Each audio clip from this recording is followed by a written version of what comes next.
Salut tout le monde et bienvenue sur JeuxLab. Alors bienvenue sur cette nouvelle vidéo, disons une nouvelle formation où nous allons en fait apprendre les bases de l'utilisation du framework React à travers un cas concret.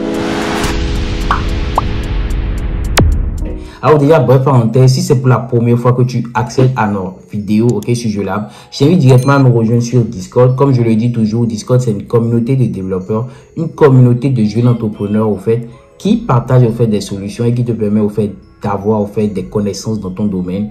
Et donc si tu n'as pas encore rejoint la communauté, je t'invite, le lien sera en bas de la description.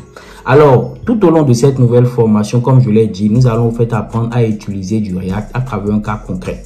Donc pour tous ceux qui n'ont pas suivi et tous ceux qui sont intéressés par l'utilisation de l'API de iTunes, j'avais réalisé déjà un système de lecture de musique en utilisant Angular, là, ça va se mettre là. Ensuite, j'ai réalisé un système de lecture de musique en utilisant Vue.js, Vue.js. Et maintenant, on va aller dans la partie React en utilisant toujours l'API de iTunes pour pouvoir transformer ça et avoir un rendu du côté de React. Alors, je vais passer sur mon ordinateur et je vais vous montrer comment cela va marcher. Alors, bienvenue déjà sur mon ordinateur où on va un peu passer à la démo de ce qu'on veut obtenir à la fin de la formation. Donc déjà en première partie, je vais vous présenter Postman. Donc tous ceux qui ne se rappellent pas, Postman c'est l'outil qui nous permet de pouvoir tester notre API. Donc c'est l'outil que j'ai ouvert. Là, c'est ce que vous voyez ici, Postman. Donc, c'est l'outil qui va nous permettre de pouvoir tester déjà notre API, qu'on veut utiliser l'API de iTunes pour avoir le résultat. Donc, on veut pouvoir consommer l'API de iTunes pour pouvoir avoir le résultat de ce je vais vous montrer à la fin de cette vidéo là. Donc ici au niveau de Postman, j'ai passé l'URL de l'API de iTunes et ici il y a un paramètre qui lui est passé. Donc ce paramètre, par exemple, moi j'ai tapé un M ici. Donc au niveau de ce M là, ce que j'ai tapé là, quand je vais cliquer sur Send ici, vous allez voir qu'il va me renvoyer une série de réponses. Donc là, par exemple, là j'ai un petit bug. Donc là, je vais passer en post, je vais le mettre ici en get et je vais le passer. Donc vous voyez que ici il faut que j'utilise la méthode get et que je lui passe, par exemple, moi j'ai passé juste un mot M.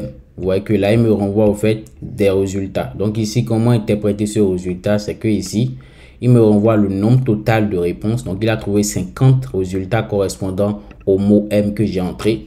Et ici, il me renvoie tous les résultats possibles. Donc ici, il me renvoie un tableau de résultats. Et ici, il y a toutes les données qu'on va exploiter tout au long de cette formation-là pour pouvoir avoir un rendu. Donc, parmi la liste de toutes ces informations, on remarque qu'il nous renvoie le nom de l'artiste. Il nous renvoie, par exemple, ici, l'audio de l'artiste. Vous voyez que c'est en format MP4.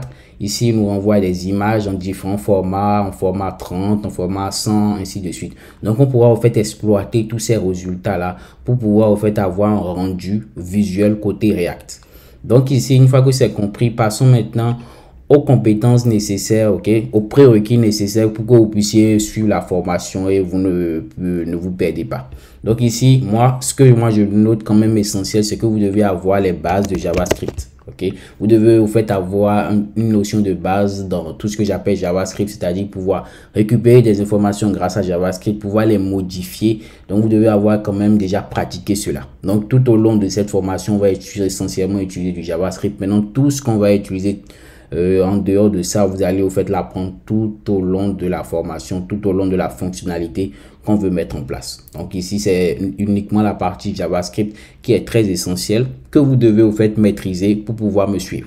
Donc une fois que cela est bien compris, maintenant passons maintenant à la partie démo de l'application pour pouvoir voir ce qu'on veut obtenir à la fin de la formation.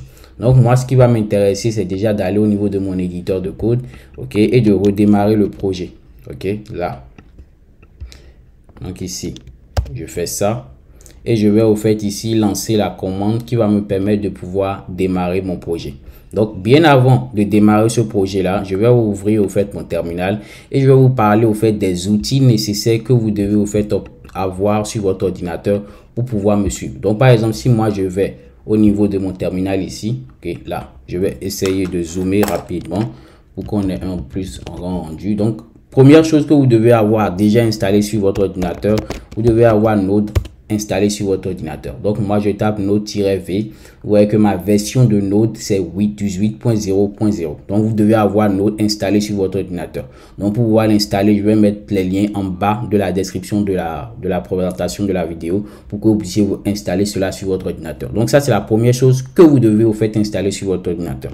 La deuxième chose, vous devez avoir NPM installé sur votre ordinateur. Donc moi j'ai NPM installé sur mon ordinateur. Vous voyez que c'est la version 8.6.0. Donc vous devez avoir ces deux notions là installées sur votre ordinateur pour pouvoir me suivre. Donc une fois que vous l'avez déjà installé sur votre ordinateur, vous allez maintenant pouvoir créer un projet React. Donc si par exemple je veux créer un projet React, je vais juste au niveau de la documentation où je tape ici create app React, comme ceci, JS. Donc je vais directement sur le premier lien, voilà, créer. Je prends par exemple celui-ci. Donc ici vous voyez directement, il nous montre en fait comment l'installer. Donc ici, il suffit seulement de taper la commande npinx. Donc npinx c'est l'équivalent de npm. Donc ici quand on tape npinx, si vous avez npm installé sur votre ordinateur, il va le reconnaître automatiquement.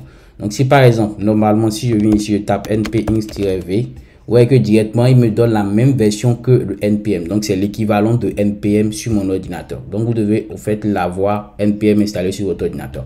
Donc une fois que vous avez ça, vous allez au fait taper la commande npinx create react app et vous donnez le nom de votre application. Donc moi par exemple quand je vais le taper, j'aurai une petite erreur, mais ça ne sera pas pareil chez vous. Donc par exemple si je viens ici, je tape cette commande là, nous on ne va pas appeler ça my app, on va appeler ça par exemple ici musique-iTunes.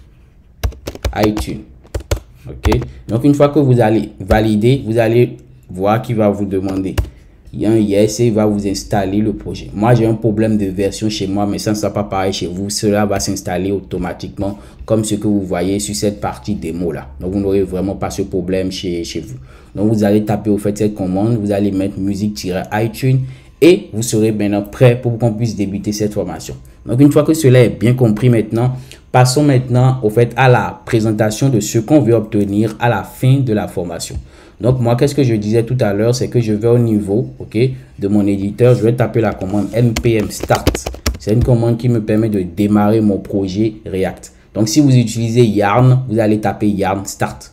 Donc dans ce tutoriel on utilise essentiellement npm pour pouvoir travailler. Donc une fois que c'est démarré ici, vous voyez que là il me dit que tout est démarré, et là je repars maintenant au niveau de notre projet et on va aller voir ce qu'on veut obtenir à la fin de la formation.